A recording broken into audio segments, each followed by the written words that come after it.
Hello, this is your Congressman Michael Burgess. This week, the debt ceiling has been at the forefront of all of the issues facing America. Just last week, the House of Representatives voted on the Cut, Cap, and Balance Act. That legislation was aimed to accomplish three goals. First, to cut spending by $111 billion. Secondly, cap federal spending at the 2012 level for the next 10 years. And finally, to allow the current debt ceiling to be raised only after Congress approved a balanced budget amendment. I supported Cut, Cap, and Balance. I believed it was our best option for moving America forward and putting us back on a path of fiscal solvency and financial prosperity. Unfortunately, the Senate blocked this legislation. This week, Speaker Boehner proposed a new agreement that would cut the 2012 fiscal year deficit by $22 billion and $915 billion over the next decade.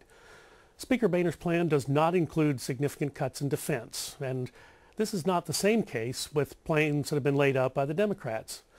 I have felt and I continue to feel that ensuring our men and women in uniform receive the resources, the funding that they need is always one of our first considerations. America must guarantee that our national security is not at stake and not in play in the middle of Washington politics. In addition, this plan will not raise taxes. Families across this nation are cutting their spending at home, and we do not need to put an additional burden upon them.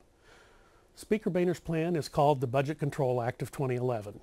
While I do not believe it is ideal, it is the best plan right now. It will cut spending and will not put our country in a position of further financial destruction.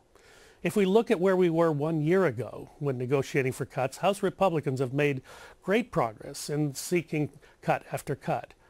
This Congress, House Republicans have cut $575 billion in mandatory spending. The Budget Control Act of 2011 will have spending cuts of $915 billion, larger than the allowed increase in the debt limit.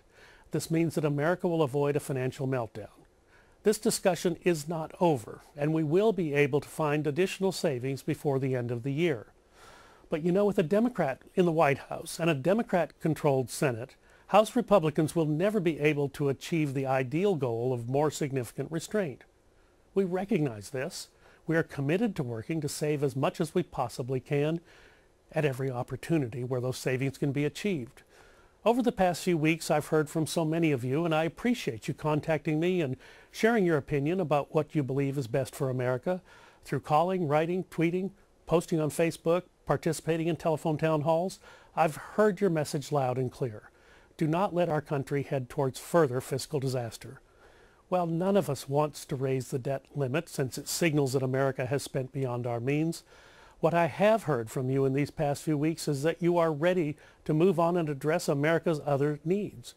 In addition, many of you voiced your opinion of making more cuts, and I will continue to ensure that we save as much as possible at every juncture possible.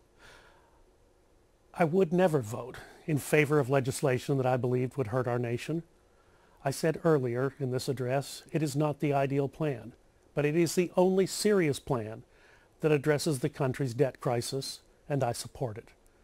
For information on this and other legislative issues before Congress, please visit my website at burgess.house.gov.